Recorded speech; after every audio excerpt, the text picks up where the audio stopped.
No vídeo de hoje eu vou contar para você uma história incrível sobre o Vale do Café, o Vale do Paraíba, tá? Algumas explicações que muita gente pergunta, e inclusive vou trazer para vocês algumas cenas de uma fazenda em especial que eu gravei há algum tempo e nunca tive como mandar essas imagens pro ar. E hoje nesse vídeo você vai ver alguns trechinhos dessa fazenda, tá?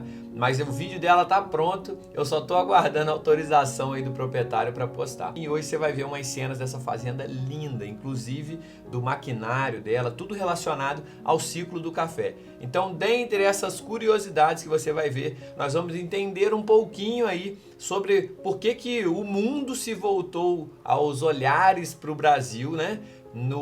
Na parte comercial aí, por que isso aconteceu, e para isso, para a gente entender essa história, a gente tem que voltar aí a mais de 300 anos atrás.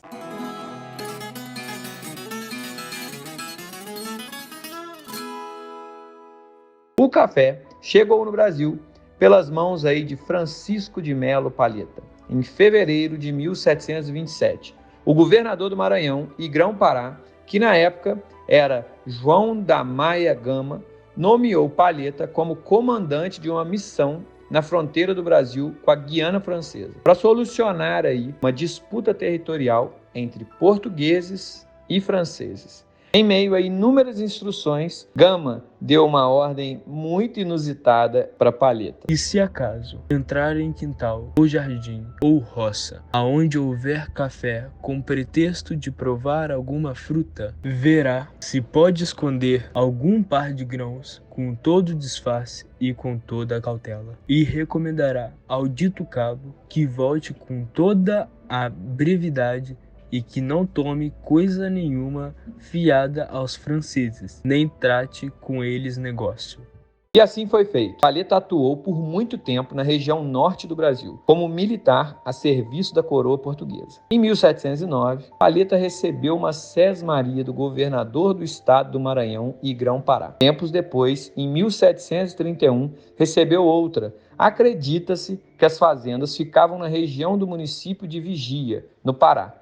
Pois é, ele foi dono de propriedades, além de ter sido um dos primeiros cafeicultores do país. Foi no Sudeste, no entanto, que o café começou a tomar grandes proporções. O desembargador Castelo Branco cultivou café no Rio de Janeiro, em São Paulo e em Minas Gerais, em larga escala, entre os anos de 1760 e 1780. E é claro que isso gerou uma devastação da Mata Atlântica, né? A mata nativa. Isso é triste, né? Mas em contrapartida disso, gerou um forte ciclo econômico que colocou o Brasil como uma referência na exportação e na qualidade do café. Em 1779, a primeira saca de café foi exportada do Brasil e rapidamente essa commodity se tornou de grande importância para a economia, sendo um investimento independente da coroa e que mudou nossa história até os dias de hoje. A produção de café no Brasil do século XIX expandiu-se a partir da Baixada Fluminense e do Vale do Rio Paraíba. O Vale do Café. As primeiras fazendas abertas no Vale do Paraíba exigiram de seus fundadores muito esforço. Quase todo o maquinário da época era movido pela força hidráulica. Então, moinho, engenhos, máquinas de café, entre outras aí. Vemos até hoje, em algumas fazendas, a bela roda d'água, geralmente inglesa, toda de ferro e enorme. Como, por exemplo, a gente pode citar aqui a fazenda do Chacrinha, que fica localizada em Valença. Inclusive, se você não assistiu o vídeo, tá aí uma boa oportunidade de você assistir. É uma fazenda maravilhosa, muito expressiva e com uma história um tanto peculiar. Corre lá e assiste, que tá um vídeo muito bacana. Além da fazenda do Chacrinha, você também tem a fazenda Conceição, que fica próximo da região de Roseiro, no estado de São Paulo. Uma roda d'água muito bacana, ainda tem um maquinário de beneficiamento lá que ainda funciona, uma serra antiga, muito legal de ver. Tem também a fazenda São Lourenço, em Sumidouro, uma roda d'água belíssima, inclusive, pessoal. Uma pausa rápida no teu vídeo aqui para te dar uma notícia especial. Talvez se você acompanha aqui a gente há muito tempo, você já sabe que agora o Fazendas Antigas está preparado para receber você. É isso mesmo, a gente hoje tem a casa do Fazendas Antigas, que chama Fazendas Antigas Hotel. E já tem várias personalidades por aqui que aos poucos vocês vão conhecer. Ó quem tá vindo aqui, o nome dele é Feijão. Vem Feijão, vem Feijão. Ó, é o novo mascote aqui, ó, junto com a Catarina. Mas eu quero apresentar para vocês um espaço muito aconchegante aqui, que é o salão de jantar. Vem cá para você conhecer. Com muito prazer que eu falo isso para vocês, nós estamos inaugurando uma fazenda histórica que vai ser o Fazendas Antigas Hotel. Pode seguir a gente lá no Instagram que você vai conhecer melhor. Aqui você tem várias opções de lazer. Leite ao pé da vaca, passeio a cavalo, banho de cachoeira, banho de bica, trilha ecológica, passeio nos túneis antigos feitos por escravos. Aqui o tour histórico, onde a gente vai na senzala, que é muito original. Você curte muita coisa, inclusive visita a Cascata Conde D, que é uma cascata, pessoal, batizada pelo próprio imperador quando visitou lá. Plantou 2 árvores, uma em homenagem à Princesa Isabel, outra em homenagem ao Conde D. Você vai conhecer isso tudo com a gente e vai dar o prazer para nós de ter a presença de vocês aqui com a gente. Agora vamos voltar para o vídeo, tem muita coisa bacana aí. Segue aí o vídeo, pessoal.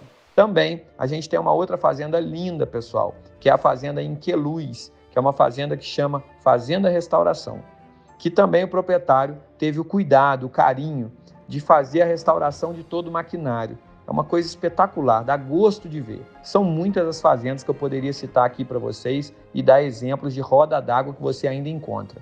Tem uma fazenda, por exemplo, que eu ainda não visitei, mas eu quero muito visitar, mas vou pedir para o editor colocar uma fotinha dessa fazenda aí para vocês, que é a fazenda Neuchâtel, fica em São Paulo. Pessoal, essa fazenda tem a roda d'água que está inserida dentro do contexto do casarão. Ela fica de dentro da casa, você vê a roda d'água dentro, no meio da casa. Imagina a cena, pessoal, que coisa espetacular. O auge do café. A cafeicultura no Brasil beneficiou-se aí da estrutura escravista que desde o século XVI rodeava o país. As estradas, que antes eram rota do ouro, do açúcar, davam lugar ao ouro verde, o café. Estradas e ferrovias foram construídas para o escoamento da produção. Recebemos imigrantes de vários lugares do mundo, avanços tecnológicos em todos os setores, muitas melhorias e transformações em torno do café. Nessa época, foram construídas enormes fazendas com sedes luxuosas, como o Barão de Pati do Alferes disse em seu livro, Verdadeiros Palácios Rurais. Os nossos recursos se apoiaram no café, visto que 70%, pessoal, da produção mundial era brasileira. O começo da decadência.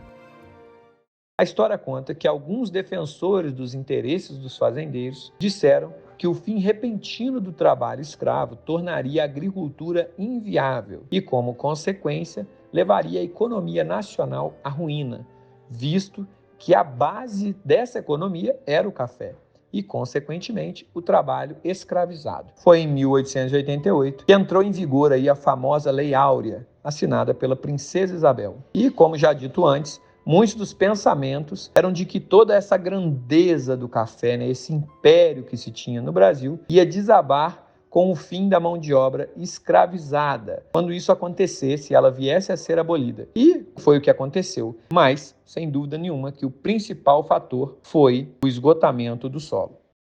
Os barões do café contra o sistema.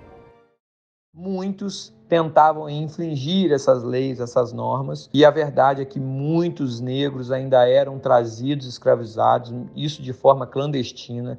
O tráfico ficou intenso aí por longos e longos anos e os negros escravizados continuavam a entrar no país, né? Por isso muitos navios negreiros ainda continuaram a atravessar aí clandestinamente o Atlântico, atracando aí na calada da noite e desembarcando escravos em pequenos portos do litoral fluminense. E com isso, eles começaram a perceber que era mais vantajoso e menos arriscado trazer escravos do Nordeste, já em terras brasileiras, iniciando-se então um intenso comércio interprovincial, que por algum tempo supriu as lavouras cafeeiras aqui do Sul, mas logo fracassou.